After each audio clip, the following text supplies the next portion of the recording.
India is a land of growers. 60% of our population still depends on the land for employment. Since independence, India has pushed its agricultural production to not just be sufficient but to export. But this is not true of all sectors. India is the largest importer of edible oil in the world. 70% of our annual edible oil requirement is met through imports. In our journey to self-sufficiency, how do we change this? Can science play a role in improving the yield of oilseeds? Can this science reach the farmer?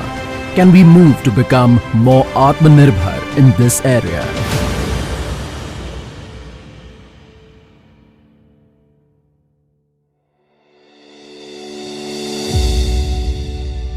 From independence, Indian agriculture has made huge strides in food grain production.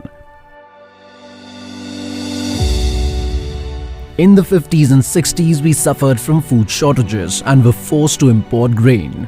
But from the third five-year plan, we started focusing on agricultural development. The Green Revolution pushed us to become self-sufficient.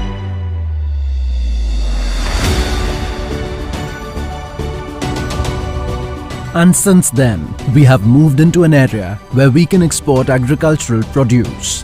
But agricultural growth in the country has been volatile and varies across sectors.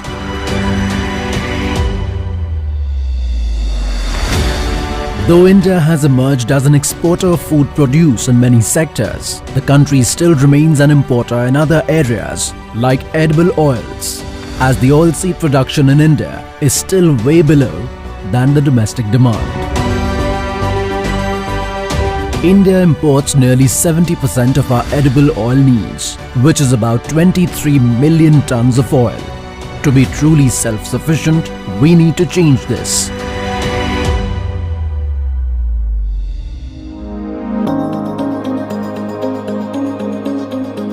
A large variety of oilseeds are produced in India, including groundnut, rapeseed and mustard, sunflower and soybean. Out of these, soybean and groundnut contribute to more than 50% of our needs. Even though soybean is such an important oilseed in India, it is interesting to note that it was hardly grown in India till the 1970s, when it was introduced in Madhya Pradesh. A lot of research was put in by Indian scientists to develop high-yielding varieties that suited Indian conditions. With these inputs, soybean production went up exponentially. By 2019, 45% of our oilseed crop was soybean. The soybean comprises about 18% oil and 38% protein. It is a legume, and like most legumes, it helps in fixing the atmospheric nitrogen in the soil and therefore reduces the need for fertilizers.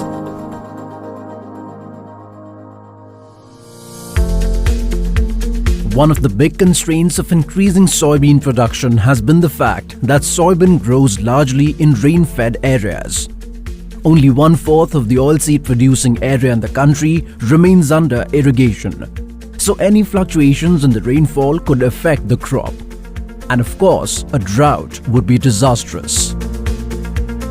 The majority of agriculture in India depends on rainwater for the support of irrigation system. Now, rain is not something that we can assure or guarantee because it can be very irregular. Scientists in the Agarkar Research Institute in Pune have been studying the soybean in order to work out ways of improving productivity. One of their prime focus became developing a drought-resistant variety of soybean. They worked to develop varieties of crops that could resist and withstand climate change. The institute developed varieties of soybean that are drought-resistant, which implies the creation of a crop that gives maximum yield even when there is a shortage of water. How did they do this? The first step is the selection of parent varieties that possess the desired traits. The choice of parents is made based on qualities like individual yield, pest and disease resistance, drought tolerance, etc. The next step is to crossbreed the parental varieties. Scientists evaluate the progeny or offspring over 5 to 6 generations, which are grown in a short span of time. They then study the traits in the progeny. The ones with stable yield, disease and pest resistance, drought and heat tolerance are selected. These are then further studied and then promising entries are sent for further evaluation. This is done by testing them to confirm yield, adaptability and other characteristics that seem desirable. To test if the crops developed are drought resistant, one technique that is used is rain-out shelters.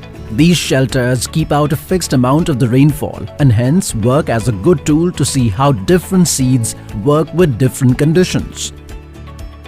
So some plants are deprived of all rainfall, some are part of the rainfall and some receive all of the rainfall to see how they grow in different circumstances. To make sure that the end result is optimal, high yield varieties are crossbred with drought-resistant variants.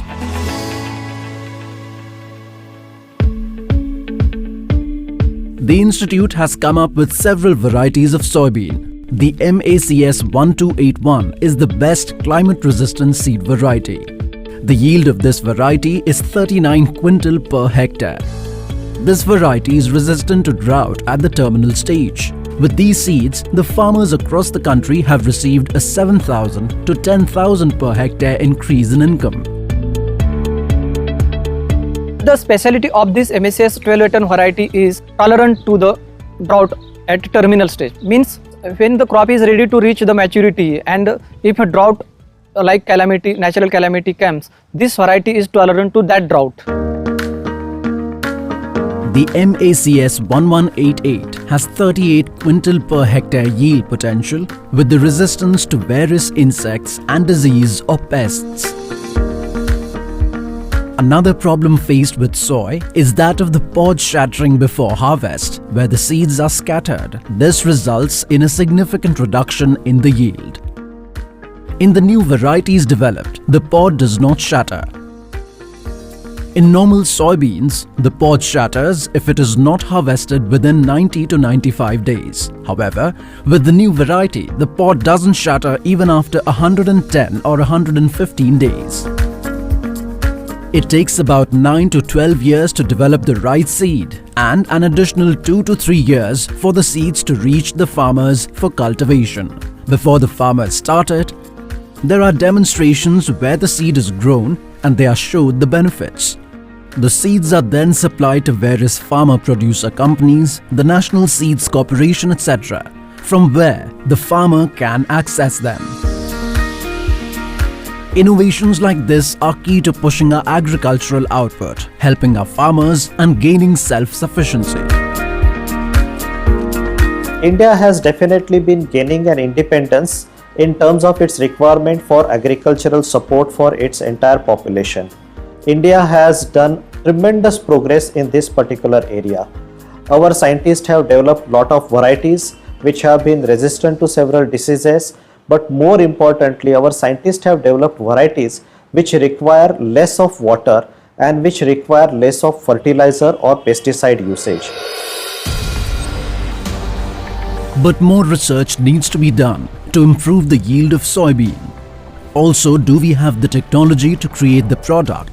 Right after the break, we travel to a premier institute of India devoted just to the study of soybean.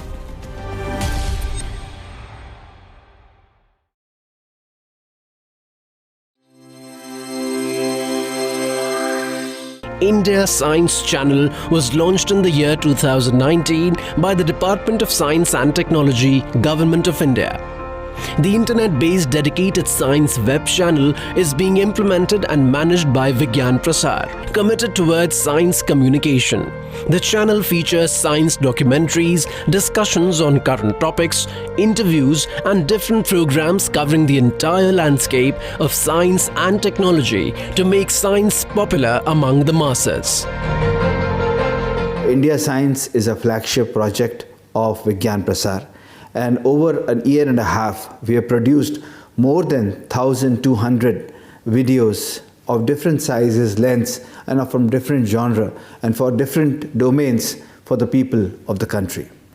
we've taken, we've spoken, we've gotten, we've dived deep into the realms of different domains of science and technology, and we have gotten news, stories, films, videos in almost every format that you can think of.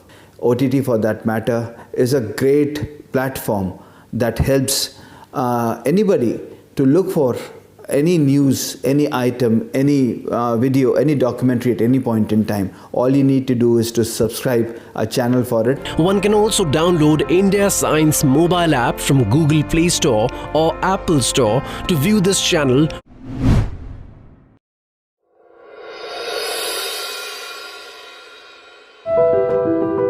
Despite having the fifth largest vegetable oil economy in the world, India still imports large quantities of edible oils to meet the needs of its population.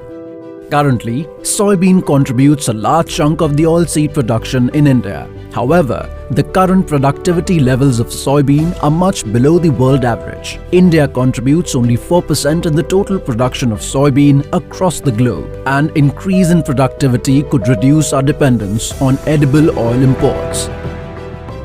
Understanding the importance of soybean in the oilseed economy of the country, the Indian Council of Agricultural Research established a research center in 1967. Located in Indore, in Madhya Pradesh, this is the ICAR, Indian Institute for Soybean Research, or IISR. This institute has developed 124 soybean varieties for 6 agroclimatic zones in the country. The institute majorly focuses on the breeding of varieties. It focuses on the production technology, which includes the agronomical practices. It includes the nutrient management. We work on the physiological aspect of the crop. We also are working on the plant protection, which includes the pest and whether it's an insect pest or a disease or weed management. Scientists in IISR have spent decades working on the improvement of the soybean. They have done stellar work in identifying new soybean genotypes with various important traits such as high yield, early maturity, photoinsensitivity, tolerance to high temperature, drought and salinity resistance, and insect resistance.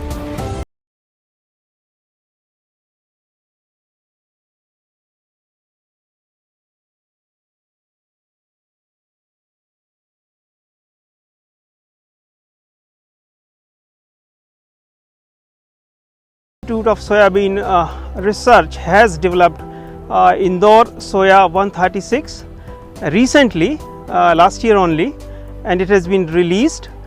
And this is a drought tolerant variety which is having the high yield potential of 30 quintals per hectare, and under managed drought condition it gives 30% increase. The development of new varieties is done by a process of crossbreeding. The first step is to select the parents. Usually, this combines 2 elite varieties which complement each other in the desired traits. This initial crossing is followed by several generations of fertilizations, leading to progeny or children. From the F5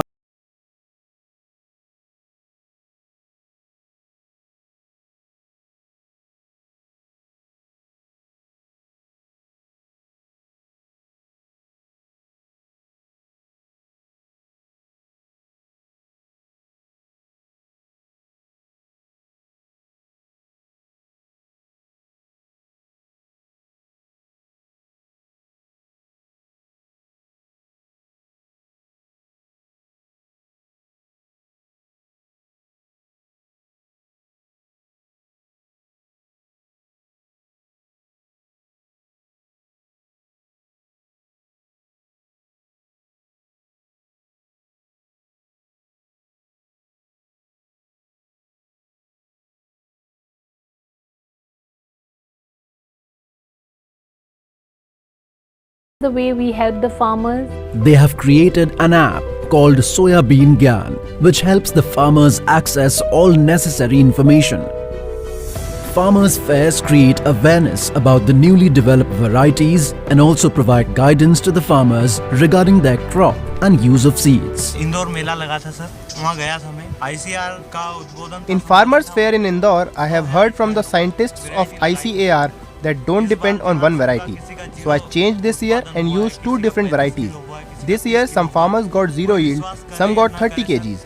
Believe it or not, I have got yield of 6 quintals and 70 kg per bigha. Understanding the enormous nutritional potential of the soya, the institute has also developed the technology that helps transform the soybean into a whole host of products. This includes soy milk, tofu, soya flour, soya chunks, soy bread, soya cookies and soy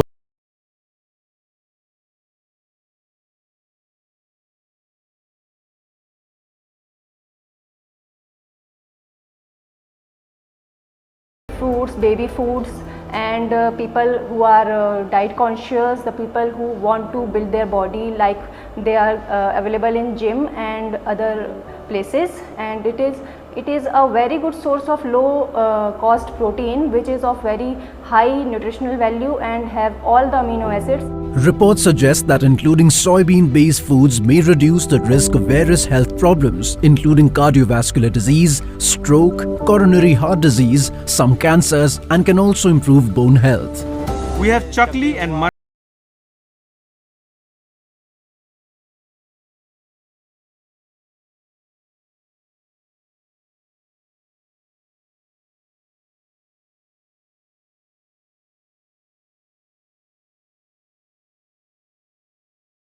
Reach Atmanirbharta in edible oil, we all need to work together, the state, the center, the private partners, and the vision is absolutely possible and we are continuously working towards it. After our break, we explore how pests can affect the soybean and other oilseeds. Do we have a safe way of protecting the crop without damaging it with virulent pesticides? Keep watching to see an innovative solution to pesticides right after the break.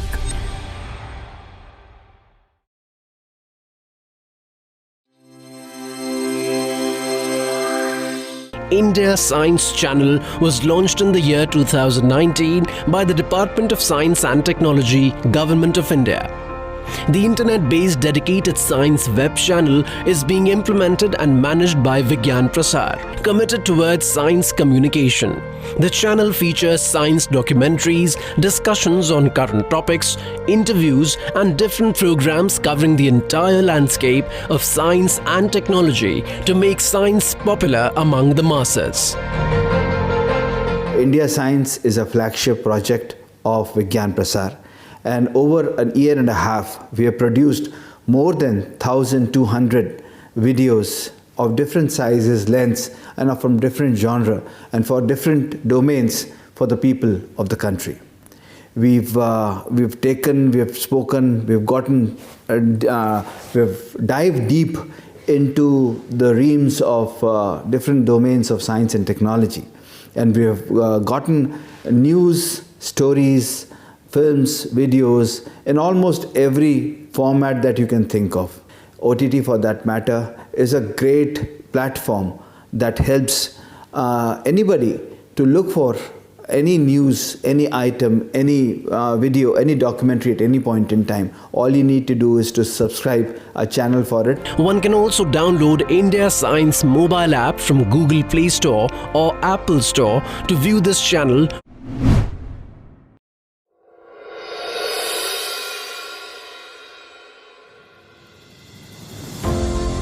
On our journey exploring the need to push our oilseed production, we have focused on innovations that have created productive, drought-resistant strains of soybean, one of our most important oilseeds. Another significant constraint limiting the production of oilseeds are pests. Data shows that there are losses in the range of 10 to 20% of the yield in the case of soybean, and in the case of groundnut, this can go up to 30%. India is the fourth largest manufacturer of pesticides in the world. However, data shows that use of certain pesticides with harmful chemicals can affect the quality of our oilseed crop and its import potential, which is why we need to relook at the use of some of these pesticides, since chemicals in them can impact food safety. With a host of ecological issues arising, we are also trying to move to more sustainable farming practices.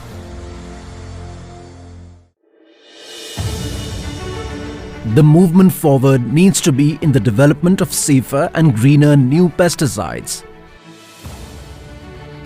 Pesticides that are made in India that will continue to push Indian agriculture in general and the production of oilseeds specifically forward. Which is where companies like the Bangalore-based Barrix Agrosciences come in. They have developed an eco-friendly crop production method using pheromones which can trap insects and pests. What is pheromone? A pheromone is a chemical substance that is produced by insects or other living organisms. These are secreted in minute quantities and elicit a particular reaction from other organisms of the same species. They can help attract mates, warn others of predators, or find food. Barrix uses the science of the pheromone to make eco-friendly pest control products, which supports and encourages organic farming and protects plants prone to pest attack like the groundnut. They use insect pheromones of pest species to trap them, and since they only attract one particular insect, other species like bees and butterflies, which are beneficial to the crop, are not affected. We are converting that pheromone which has been identified, which is commercially viable procedure. I can import it from other countries. The prices will be too high, where I have to load that price to the farmers and farmers cannot buy. And now I have to synthesize our own pheromone, and the synthesis part should be of economically viable. Let's explore the process of developing these pheromones. The company starts the process of synthesizing new pheromones in their laboratory. The process starts off with hundreds of chemical reactions on different raw materials. Once the desired result is achieved, the molecule is separated through the process of distillation. After separation, it is checked for its purity and efficacy. If it is 95% effective, it is then tested with real pests. If the developed molecule passes the test, then it is scaled up. These chemicals are highly volatile and evaporate in room temperature, so cold reactors are used to manage this volatility. This molecule, we are putting it to the formulation and then keeping it at a place outside in the fields or wherever. Moment you open, these flies are this pheromone is volatile. They just enter into the air and they will propagate into the air medium. When it is left, these flies will take a signal and then fly and then come to that point where this pheromone is getting released. Now we are converting that into a trap, and then this pheromone is trapped. After the manufacturing of the pheromone molecule, the packing process starts. Barrix has come up with two pest traps for different crops and different pests. One is fruit fly trap, a vegetable fly trap, and the other is called magic stick chromatic sheets. It's better than spraying 2 to 3 rounds of pesticides. I saw this in a nearby field, so I have also started using it. Flies come and get trapped easily, so there is no damage to the crop.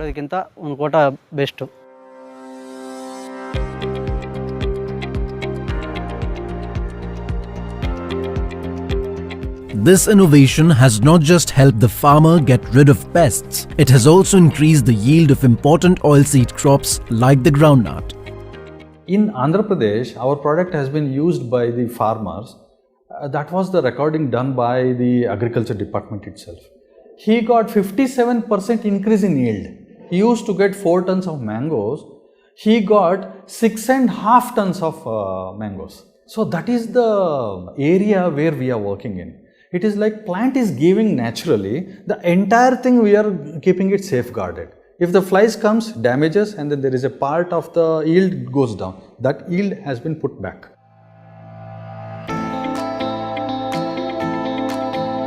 Earlier, the company used to import a lot of the raw materials, but they have moved to using indigenous products. After this Atmanirbhat program came in, and then we put our efforts right from packing material to the raw material to the raw materials. Let us synthesize our own. And today, their product is even being sold to other countries in South Asia and South America. These kind of steps can make our oilseed and other crop production better and more sustainable. Scientific institutions like this, both from the public and private sector, are working to push the boundaries of our oilseed production. This is essential for a country like India with a growing population. Movements like this will help our economy, our health, and will foster a truly Atmanirbhat Bharat.